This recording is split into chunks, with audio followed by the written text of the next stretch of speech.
Comelec, grabeng kalokohan talaga ang ginawa ninyo. Sabi ng batas, dapat bawat automated counting machine, diretso dapat ang pasa niya ng data papunta sa Comelec servers at sa mga transparency servers. Pero anong ginawa ninyo?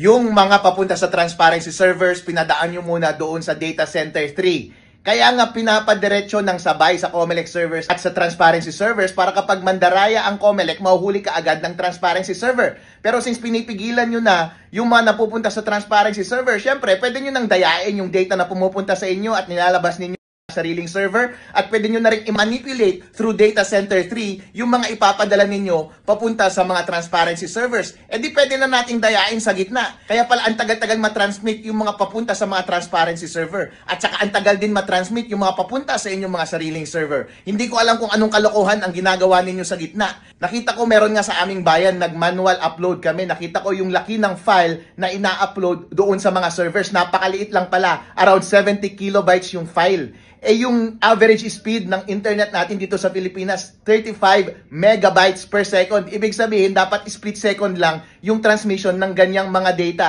Pero anong nangyayari? Ang tagal-tagal mag-process papunta sa mga transparency server, inabot ng madaling araw, at ganun din, ang tagal-tagal mapunta doon sa inyong mga makina. Hindi po yun problema sa signal, hindi po yun problema sa mga server, na mga computer, na mga server na sobrang bagal. Hindi. Yung mga ganyang proseso, meron talaga kayong ginagawa kalokohan doon sa gitna. At hindi rin yan ginagawa ng computer kasi kapag ang computer ang gumagawa automatically, madali rin yan gagawin. Hindi aabot ng ilang oras. Kaya talaga malaki ang suspetsa ko na meron kayong ginagawang kalokohan sa gitna. Mo Comelec, malaki ang kutob ko. Kapag nakita ko yung version 3.5 na mga naka-install sa makina, may kita ko na yung endpoint na pinapadalhan nila ng data ay hindi yung Comelec mismo at hindi yung mga transparency servers mismo, kundi sa inyong mga data centers na bawal at illegal at siyang nagpa-process ng lahat ng data bago ma-shoot sa dapat na pupuntahan nilang servers. Illegal po yan.